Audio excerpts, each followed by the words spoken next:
Hey, and welcome back to another glimpse into my card collection. Now, you saw the thumbnail. I wanted to save this card for last because it's obviously my favorite card, but I just couldn't resist, so I'm going to give it to you now. And that card that we will be covering is going to be the American Express Platinum Charles Schwab edition.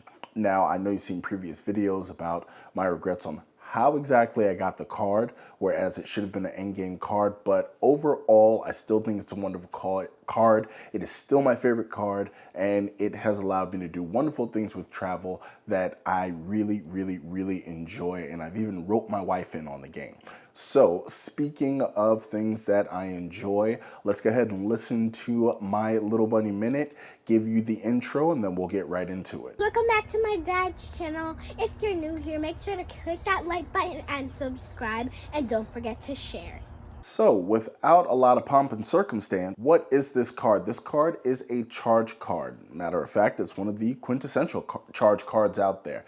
This card is not a credit card. It does not have a hard and fast limit. It has a soft limit depending on your spend behaviors and what Amex deems as an acceptable amount of money for them to allow you to borrow within a 30-day period. Now, just like the gold card, once again, this is a charge card, meaning that let's say you exceed the soft limit. In some cases, if you are going over what your soft limit is, you may be able to call Amex, let them know, show them proof of funds, because even though this is a charge card and it doesn't have a hard and fast limit, it doesn't mean that it will not get rejected in certain circumstances. So how much is it, you ask? Now, normally, this is probably what I would have led with because this card is unique in the fact that it has one of the highest annual fees of commercially available cards, meaning that you don't have to be invited in order to get it. And that fee is $695, up from $550. Now, most people getting it don't remember the $550. I actually got the card when it was $695 and not $550, but others who have had it for at least 2 years should remember that $550 annual fee. This card is not cheap. Let's just go ahead and put it out there. It ain't cheap. It ain't never gonna be cheap. This card is something you're gonna have to pay for if you break it down monthly. So quick math in my head, you are paying just under $60 a month in order to hold this card. If you want to look at it from a monthly worldview, that is how much the annual fee breaks down to. Now, with that kind of annual fee, you have to understand that there are going to be some protections and benefits. This is the part that everybody likes because it is the what's in it for me part. But the fact of the matter is, the multipliers are not particularly great on this card. It's a spender's card, but definitely not an optimizer's card because its power does not lay in its multipliers. And those multipliers are 5x on travel and airfare, meaning any prepaid hotels through amextravel.com and any airfare through amex.travel.com or booked directly with the airline is 5x. Other than that, everything else is 1x unless you take advantage of an Amex offer. So just so you know, those are your multipliers and they are not great. Now, as far as other buyer protections, look, tons of fine print. And the fact is, I don't even have to bore you guys with a super long video because I'll go ahead and link the playlist where I've covered each and every benefit of what is affectionately referred to as Amex's metal coupon book.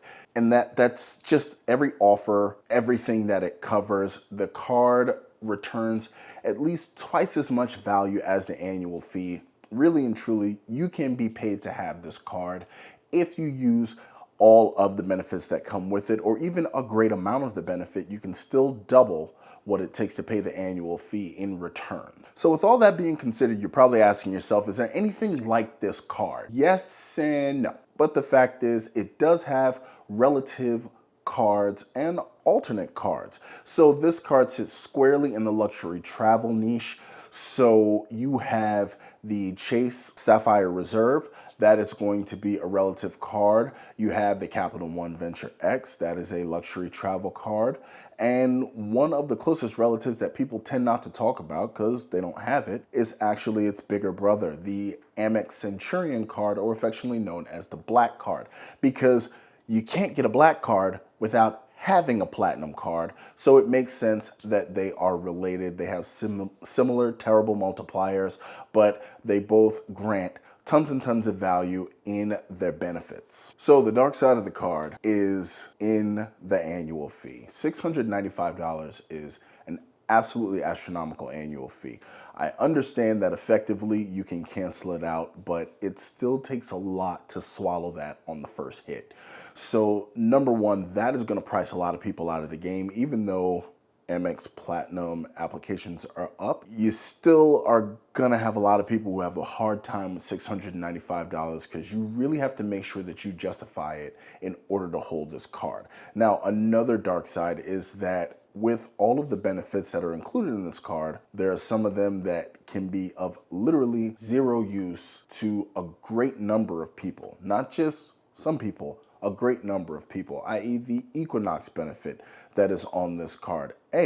Equinox is normally in major metros, and in some cases people are states away from an Equinox gym, and this is just an example I'm giving. And then also the Equinox membership is so just ridiculously expensive that in some cases the credit, while useful, isn't really taking a meaningful bite out of what you're going to pay every year for this gym. So that is just one example. Another example would be the Walmart Plus benefit, that even though, you know, you think Walmart is ubiquitous, it's everywhere, some people just simply don't shop at Walmart. And that's about $155 a year that is going to go right down the drain as an unused benefit. Actually, $155 plus more because you get extra benefits just for being a Walmart Plus customer. So these are the things that are the biggest dark side components to this card. Its coupon book status gives it value, but also requires that you have to have a discerning mind and actually pay attention to what it is that you're taking advantage of in order to take full advantage of said card. And the annual fee is literally tippy top, and it's just ridiculous. Even the JP Morgan Reserve card, which is invite only, still only has a $550 annual fee. The only thing that I can think of that most people would be notably aware of is the Centurion card, and that's when you jump from $695 to $5,000, but that's a story for a whole other day. So who's this card for? Well, it's for me. All my cards are for me. I always say that. But here's the thing. This card is for the discerning traveler. By discerning, I mean you don't just travel, you travel a certain way. Now, does that make you bougie? Does that make you aloof, or whatever words people want to associate with it? Fine. But with its lounge access and other travel benefits that are prevalent and plentiful on this card, the discerning traveler, the avid traveler, and the frequent traveler will always get value out of this card. Literally always. Because in addition to the Amex Centurion lounges, you also have access to Plaza Premium. You have a Priority Pass membership that can get you into lounges in smaller airports that may not have a lounge that's on the Amex network. Also, you have, if you're flying Delta, you have your Delta access. That's just lounge access. This card is for travelers. It is also for spenders. If you spend a lot of money, if you need to have access to a lot of money on a monthly basis, maybe you're turning things on a sole prop and you haven't for some reason discovered business cards, which is weird because you wouldn't be here if you didn't know about that. But if you spend a lot of money, maybe you're just a money spender, this is also a great card too, because it tends to have a higher soft limit, because they understand if you're paying $700 a year, they got to give you more than 10 G's a month. So that's who this card is for. Other than that, I actually did a video on who this card is not for. Also, getting away from that, this card is also for service personnel. I would suggest all service personnel to get it because you can get the annual fee waived, and service personnel, they tend to travel. So they can take advantage of some things as sort of a repayment for their valiant service in furthering the goals of our country here. So I gotta show that respect. But that is who the card is for. If you have business consultants, those are also people who can absolutely use it. So I'm just giving you some examples of people who can totally use this card with all of the benefits, but it is a travel-centric, high spenders card. So you either have to do one or the other, or a mixture of both in order for this card to make sense, because if you're not doing either and you're just sitting it in your wallet, chances are you are leaving money on the table. And you know how I feel about that. Give me that. But that is it. I don't really like to hold you guys up too much because I know you have a lot of important stuff to do. So you can feel free to check out other things that I have listed here.